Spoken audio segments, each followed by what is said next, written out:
नमस्कार दोस्तों।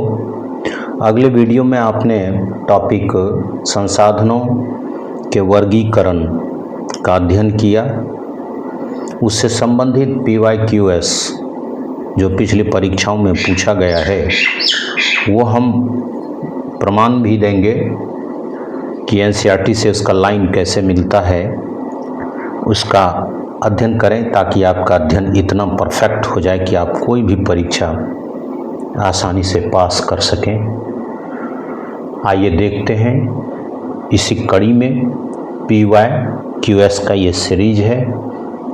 जनरली इसमें ग्रेजुएशन लेवल के ही क्वेश्चन मिलेंगे आपको। UPPSC PCS प्री 2018 में पूछा गया सवाल है कि तकनीकी रूप से किसी देश की राजनीतिक सीमाओं के भीतर पाए जाने वाले सभी खनिज और जल संसाधन किस श्रेणी के अंतर्गत आते हैं?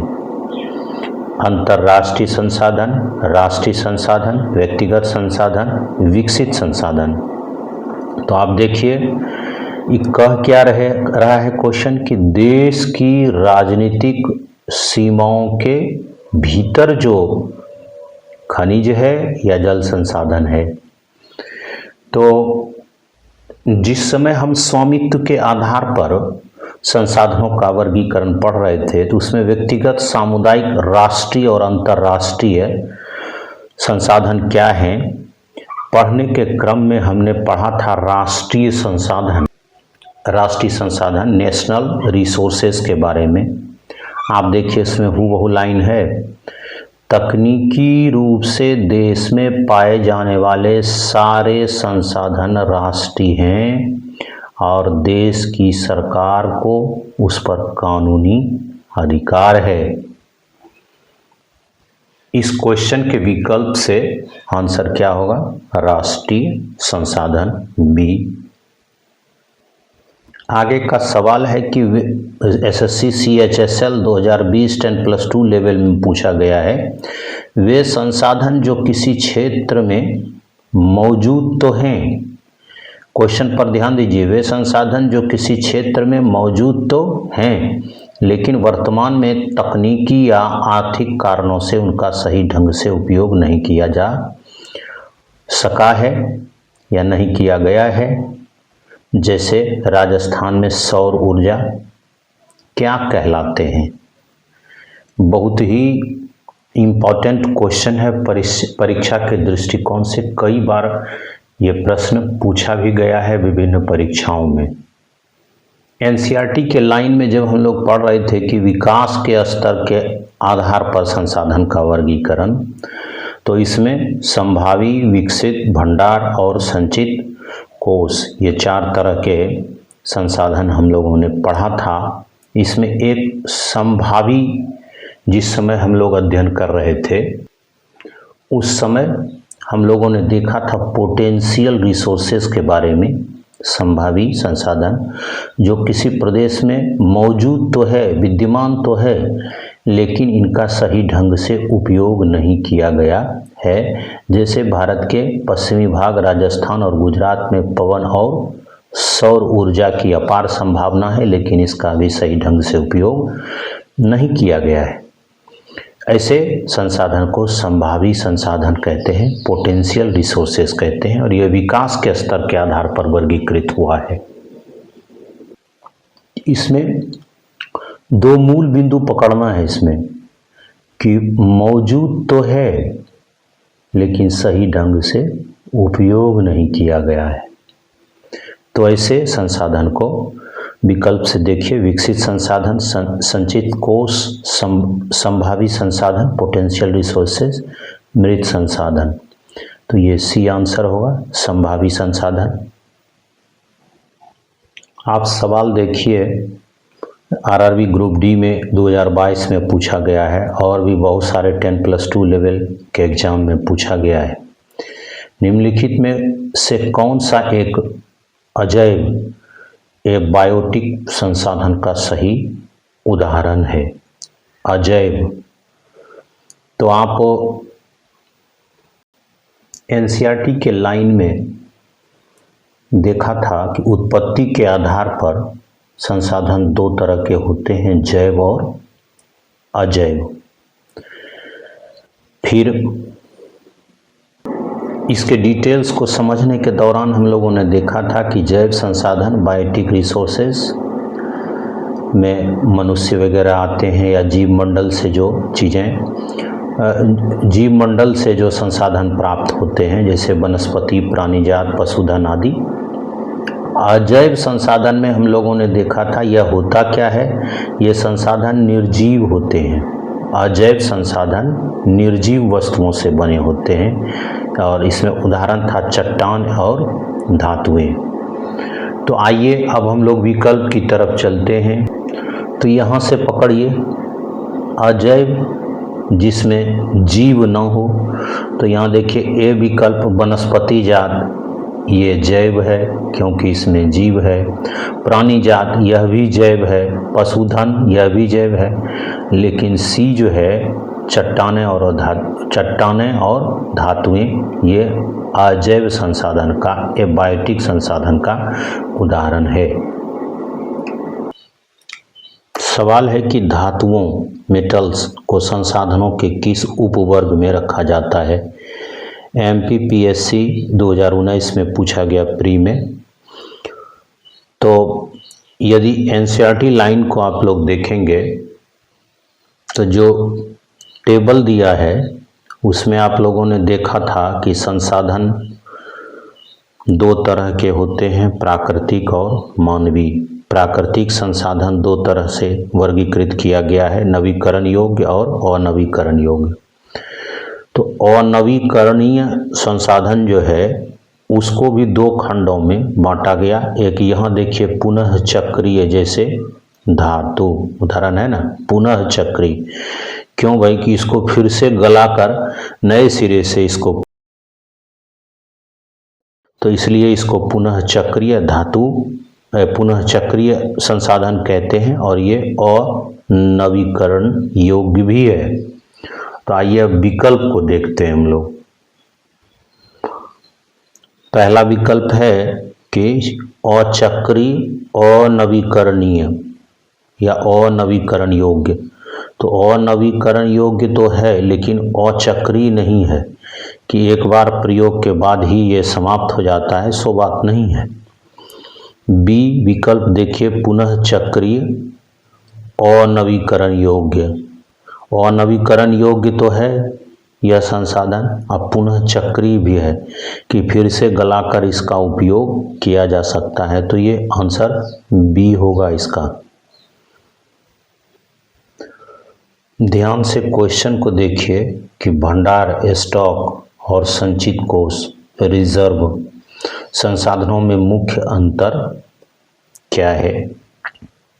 NCERT के लाइन में आपने विकास के स्तर के आधार पर संसाधनों का वर्गीकरण का अध्ययन किया होगा। तो आप देखिए इसमें संभावी, विकसित, भंडार और संचित कोष आता है। भंडार और संचित कोष, तो भंडार और संचित कोष संसाधनों में ही आपको अंतर पूछा गया है। और जब इसके डिटेल्स पर चर्चा कर रहे थे हम लोग, तो भंडार देखिए पर्यावरण में उपलब्ध हुए पदार्थ या वो संसाधन जो मानव की आवश्यकताओं को पूरा कर सकते हैं, लेकिन क्या है, लेकिन प्रौद्योगिकी, टेक्नोलॉजी के अभाव में पहुंच से बाहर है। जैसे उदाहरण लिया गया था जल का। तो अब देखिए प्रौद्योगिकी के अभाव में ये चीजें पड़ी हुई है, ये होगा भंडार, स्टॉक। संचित कोष, रिजर्व, तो भंडार का ही यह एक हिस्सा है, लेकिन मौजूदा तकनीकी ज्ञान की सहायता से, अभी जो टेक्नोलॉजी मौजूद है उसकी सहायता से यह प्रयोग में लाया जा सकता है। यह प्रयोग में नहीं है, भंडार प्रयोग में नहीं है, मानव से के पहुंच से बाहर है, लेकिन संचित कोष जो है वो मौजूदा तकनीकी ज्ञान की सहायता से प्रयोग में लाया जा सकता है। हालांकि इनका उपयोग अभी शुरू नहीं हुआ, यह भविष्य की पूंजी है, जैसे बांधों में जल, वन आदि। अब यदि आप विकल्प को पढ़ेंगे, स्पष्ट आंसर आपके दिमाग में आ जाएगा। ए विकल्प है, भंडार के लिए तकनीक उपलब्ध है, संचित कोष के लिए नहीं। बिल्कुल गलत है। अब बी देखिए, संचित कोष वर्तमान उपलब्ध तकनीक द्वारा उपयोग किया जा सकता है। ये देखिए एग्जैक्ट लाइन मिल रहा है, वर्तमान उपलब्ध तकनीक, अभी जो तकनीक है उसके द्वारा उपयोग में लाया जा सकता है, ये संचित कोष की परिभाषा में था। जबकि भंडार तकनीक के अभाव में पहुंच से बाहर है, ये एग्जैक्ट आंसर है बी। ये यूपीएससी सिविल सर्विस में प्री में 2021 में पूछा गया सवाल है। सवाल है कि किसी देश की तट रेखा से कितने किलोमीटर या समुद्री मील तक का महासागरीय क्षेत्र उस देश की राष्ट्रीय संपत्ति टेरिटोरियल वाटर। इसका मीनिंग प्रादेशिक सीमा से है, प्रादेशिक सीमा। तो प्रादेशिक सीमा जिस समय हम लोग पढ़ रहे थे एनसीईआरटी के लाइनों को, तो एक चित्र हमने दिखाया था। ये चित्र आप एक बार फिर से देखिए। ये आधार लाइन है, आधार रेखा से 12 नॉटिकल मील तक की जो दूरी होती है उसको प्रादेशिक जल क्षेत्र या टेरिटोरियल वाटर कहते हैं। 12 समुद्री मील कहिए या 22.2 किलोमीटर। और ये जिसमें सभी प्रकार के राष्ट्रीय संसाधन आते हैं, राष्ट्रीय संसाधन अर्थात राष्ट्रीय संपत्ति भी कह सकते हैं इसको। यह देश की संप्रभुता के अधीन होता है। अब यदि आप ऑप्शन देखेंगे तो आसानी से हल कर सकते हैं। क्या? तो यह 12 समुद्री मील या 22.2 किलोमीटर है इसका आंसर। और ये देखिए बीपीएससी 65वीं सीसीई प्री 2019 में पूछा गया सवाल है ये।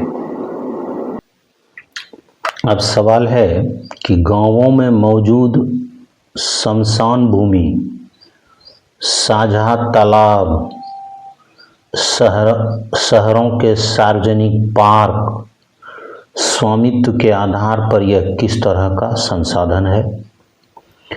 तो जिस समय हम लोग एनसीईआरटी लाइन पढ़ रहे थे, स्वामित्व के आधार पर संसाधनों का वर्गीकरण, तो इसमें हम लोगों ने देखा था व्यक्तिगत, सामुदायिक, राष्ट्रीय और अंतर्राष्ट्रीय संसाधन के बारे में।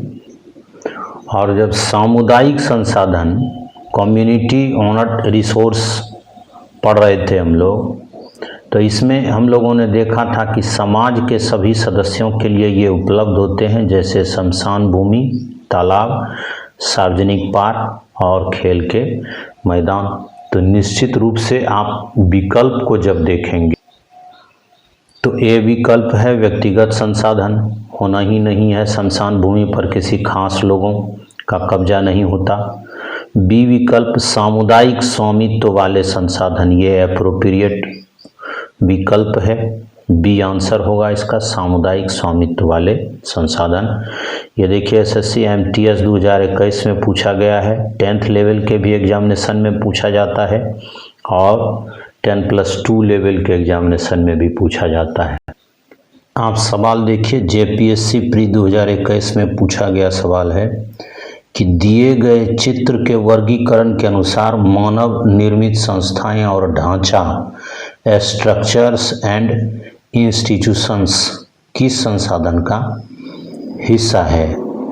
तो आप यदि चित्र देखेंगे, टेबल देखेंगे, तो देखिए संसाधन दो तरह के होते हैं, प्राकृतिक जो प्रकृति से प्राप्त होता है और मानवीय जो मानव द्वारा निर्मित है। उसी में हम देखिए उसी में देखें कि संरचना एवं संस्था मानवीय संसाधन के रूप हैं। संरचना एवं संस्था जैसे स्कूल, कॉलेजेज, एनएच, रेलवे आदि। तो ये वाला इसका आंसर इसमें विकल्प से ढूंढिए आप। ए प्राकृतिक संसाधन है नहीं, बी मानवीय संसाधन। मानव निर्मित जो संस्था है और ढांचा जिसको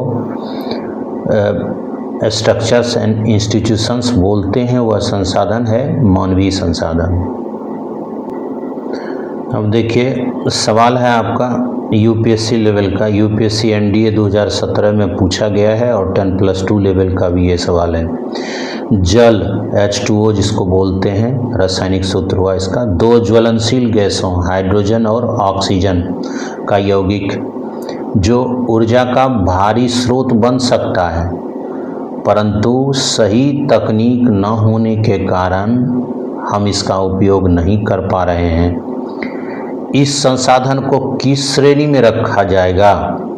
तो जिस समय हम लोग एनसीईआरटी लाइन पढ़ रहे थे, विकास के स्तर के आधार पर संसाधनों का वर्गीकरण, तो उसमें एक आया था भंडार।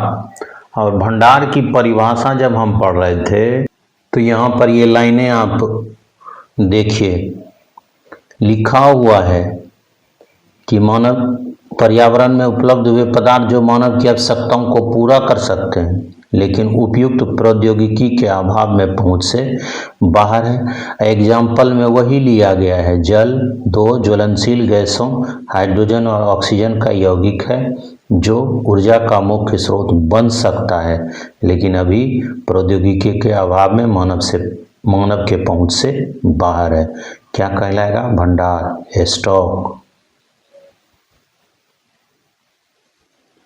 इसमें केवल यही लाइन पकड़ना है, सही तकनीक न होने के कारण हम इसका उपयोग नहीं कर पा रहे हैं। क्या कहलाएगा? भंडार, बी स्टॉक।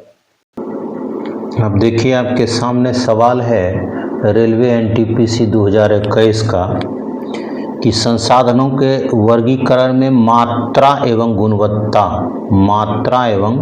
गुणवत्ता का निर्धारण मुख्य रूप से किसके अंतर्गत किया जाता है? विकल्प को देखने से पहले आप इसके लाइन को एनसीईआरटी में देखिए। संसाधनों का वर्गीकरण टेबल के अनुसार हुआ है। दो खंड में प्राकृतिक संसाधन और मानवीय संसाधन। अब मानवीय संसाधन को दो खंड में बांटा गया है, दो खंडों में वर्गीकृत किया गया है, संरचनाएं एवं संस्थाएं, और दूसरा है मात्रा एवं गुणवत्ता। मात्रा एवं गुणवत्ता।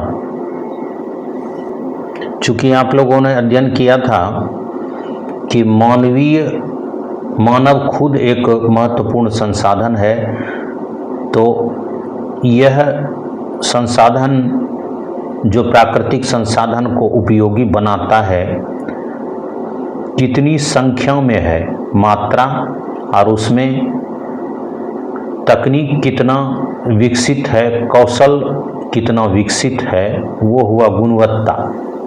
तो ये दोनों चीज़ें मानवीय संसाधन के अंतर्गत आते हैं। तो विकल्प इसका सी होगा, मानवीय संसाधन।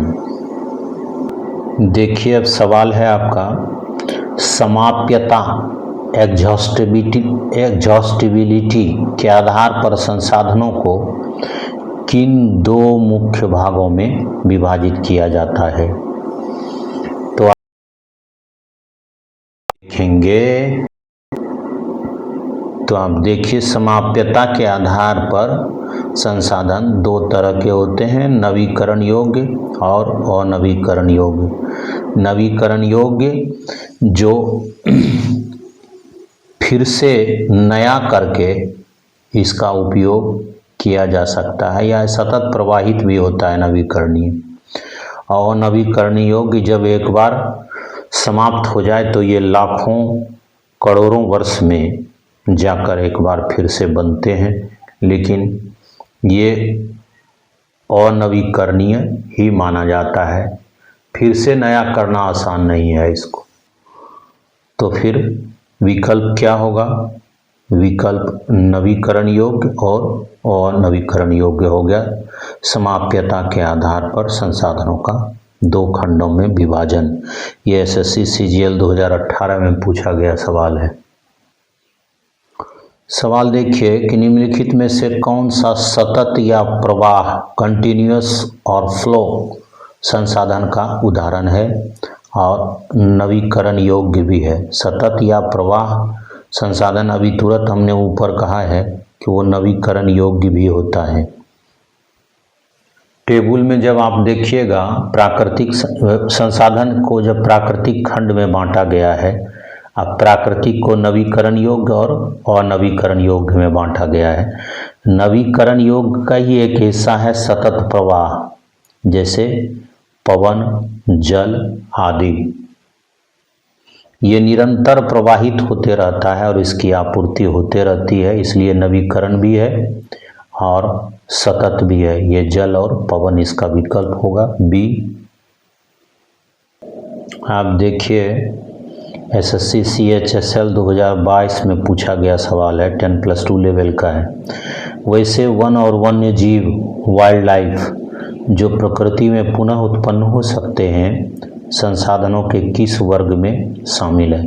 अब देखिए पुनः उत्पन्न हो सकते हैं, दैट मीन्स वो नवीकरण योग्य है और वन्य जीव है।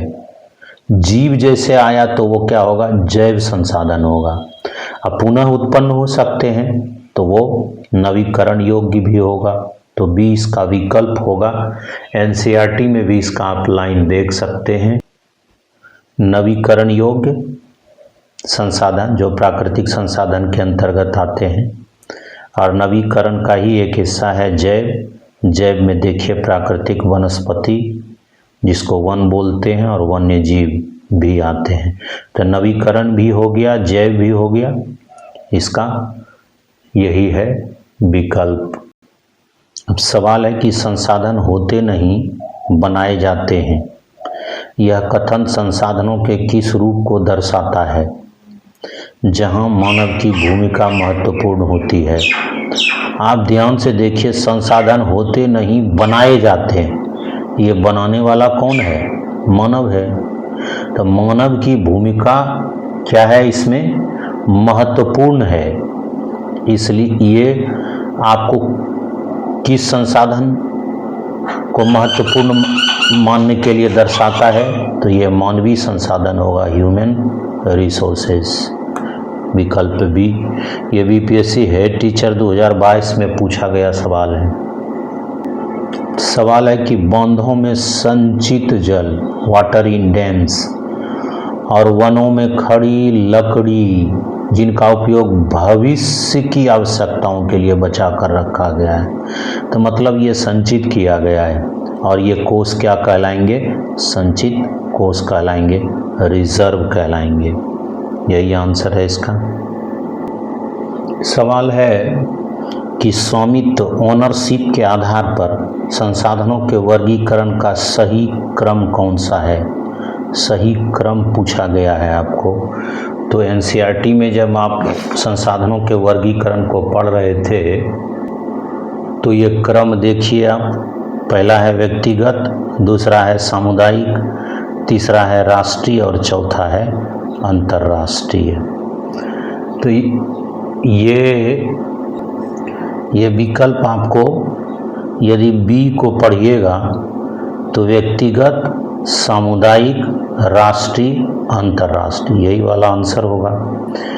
इससे पहले हमने टॉपिक संसाधनों के वर्गीकरण का एक वीडियो बनाया है, आप ज़रूर उसको देखें, तो फिर यह प्रश्न आपको हल करना काफ़ी आसान हो जाएगा। और ये छोटा सा प्रयास यदि आपको अच्छा लगे हमारा, तो चैनल को सब्सक्राइब करें, लाइक करें वीडियो को और दोस्तों में शेयर करें इसको। अब हम